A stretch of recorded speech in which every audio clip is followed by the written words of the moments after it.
Good morning! For today's mini vlog, samahan niyo kami ni Bibi Tabuli sa aming araw. Maaga nga pala ako naligo ngayong araw kasi nga habang tulog si Baby Ziki, minamaximize ko yung oras na bakante. Kaya ayun, naligo na ako at naglaba ng konti kasi yung pinaggamitan naming damit kahapon ni Ziki, lalaban ko ngayon. At dito nga lang ako naglalabas sa may lababo kasi konti nga lang. At in case iiyak si Bibi Tabuli is mabilis ko lang siyang mapuntahan at marinig ko siya. Kapag maliit nga lang yung labahin ko, dito na ako naglalabas sa may lababo namin upang mas madali at mas mabantayan ko pa si Bibi Tabuli. Kasi nga, minsan kami lang dalawa ni Bibi Tabuli na iiwan dito sa bahay. Kaya ang ginagawa ko, nagmamultitasking na lang. So habang natutulog siya is ginagawa ko yung mga gawaing bahay. Gaya ng pagligo, paglalaba, paglinis at kahit ano. Habang tulog pa siya. Kasi pagising niya, yung oras ko ay para naman sa kanya. Nakatutok naman sa kanya. Like, paliguan siya, padidiin o kaya kargahin. Ganyan talaga ang buhay nanay. Kailangan nating mag-multitasking. Kapag talagang nanay ka na, doon mo na malalaman ang totoong kahulugan ng multitasking o yung pagsisikap talaga na kung paano mo maibabalanse ang pag-aalaga sa baby mo at sa paggawa ng mga gawaing bahay. So, kailangan tayong mga nanay, double time tayo sa mga gawain natin, mag-multitask na lang tayo. Pagkatapos ko nga maglaba, mga mami, ito ay magsasampay na naman ako. At diretso na siguro akong kukuha ng mga sinampay kasi nga tuyo na kasi pinaglaban ko kahapon na tuyo na kaya ito at tatanggalin ko na sa sampayan. Napakaganda ng sikat ng araw ngayon at salamat Lord sa araw na ito.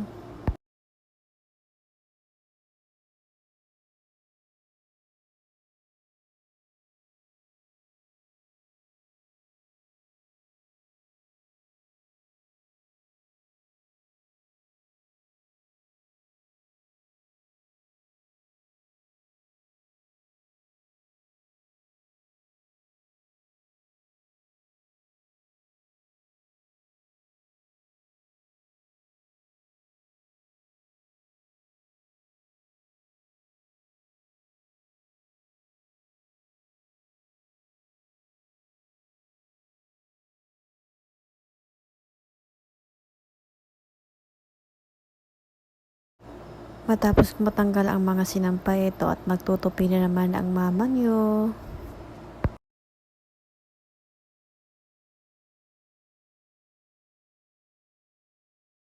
Saktong pagkatapos kong magtupi ito at gising na si Bibi Tabuli kaya inayos ko na itong mga unan at mga kumot at ligpit ko na ito at magre-ready na ako ng mga gagamitin at susuotin ni Bibi Tabuli pagkatapos niyang maligo. So ito ginamit ko na yung placemat niya at saka yung unan at yung mga gagamitin like suklay, powder, cologne, diaper at saka damit niya at saka yung kanyang bathtub.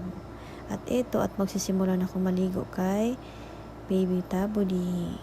So bago nga pala ako magligo sa kanya ay nilalagyan ko ng cotton yung taingan niya para di siya mapasukan ng tubig. Habang pinaliliguan ko si Baby Tabuli ay saya ng puso ko kasi nga nakikita ko na nakatitig lang siya sa akin at hindi siya umiiyak o naglilikot. Tinitingnan niya lang ako at pinapanood habang nililiguan ko siya. Ang cute ng baby na ito talaga, mapapa-thank Lord ka na lang talaga sa blessing na ito.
At ito, pagkatapos yung paliguan siya, ito ilalagay ko na siya sa may bathtub niya upang punasan ang kanyang katawan, upang madali itong matuyo. At pagkatapos yan, ilalagyan ko na siya ng kanyang mga skincare essentials.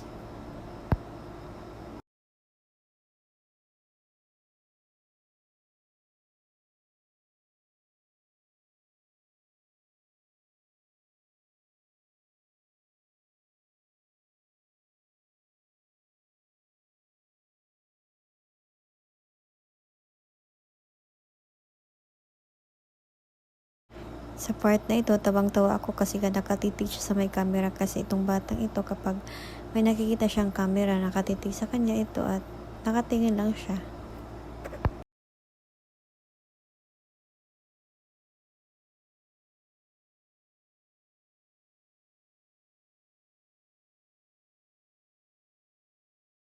Black and white nga pala ang motif ng suot niyang damit ngayon mga mami. So eto, tasuotan ko ng aking baby tabudi. At pagkatapos niyan ay susuklayan ko lang gamit ng cute na suklay itong kanyang kulot na buhok.